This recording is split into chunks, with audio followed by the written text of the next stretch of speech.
जिस महिला को देख रहे हैं वो कोई आम शख्सियत नहीं है। देश के सबसे बड़े सूबे उत्तर प्रदेश की सबसे ताकतवर महिला बीएसपी सुप्रीमो मायावती हैं। 1995 के बाद वो इसी लिबास में नजर आती हैं।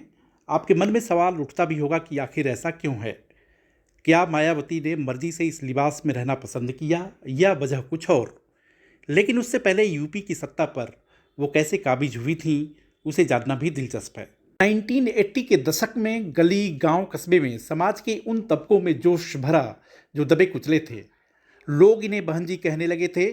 बहन जी को उनके मेंटर यानी कांसीराम कहा करते थे कि अगर समाज के कमजोर तबके के लिए कुछ करना है तो राजनीति को हथियार बनाओ। मायावती को बात समझ में आ चुकी थी। यूपी की सियासी जमीन में उन्होंने जो बीज बोया उसका राजनीतिक तौर पर फायदा भी मिला। समाजवादी पार्टी के साथ मिलकर 1993 में सरकार बनाई। फार्मूला ढाई ढाई साल सरकार चलाने का था।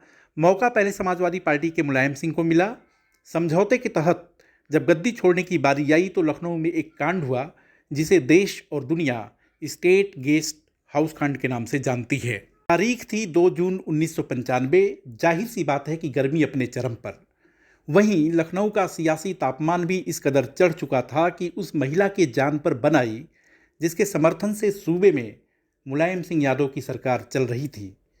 घर का बंटवारा, संपत्ति का बंटवारा तो हम सब जानते ही हैं, लेकिन मायावती और मुलायम सिंह यादव में सत्ता का बंटवारा हुआ था। करार के मुताबिक मुलायम सिंह का टर्म पूरा हो चुका था और सूबे की सीएम मायावती को बनना था। सरकार बनाने की कवायद में वो स्टेट गेस्ट हाउस में रुकी थी। सपा और बीएसपी दोनों के कार्यकर्ता और विधायक एक दूसरे के मान सम्मान को भूल चुके थे। एक तरह से खून के प्यासे बन चुके थे। स्टेट गेस्ट हाउस जंग का अखाड़ा बन गया था। बीएसपी का आरोप था कि समाजवादी पार्टी के गुंडे किसी तरह बहन जी को खत्म करने की फिराक में थे। हालांकि वो अपने मकसद में कामयाब नहीं हुए। ऐसा कहा जाता है कि मायावती के कपड़े तक फाड़ दिए गए थे।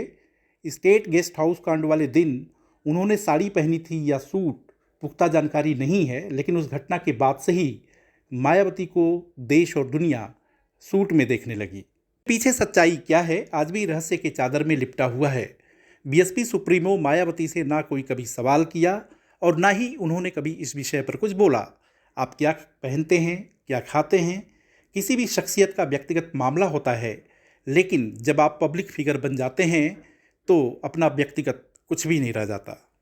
वीडियो को लाइक और सब्सक्राइब करें और हाँ, कमेंट जरूर करिए। देखते रहिए इंडिया अड्डा।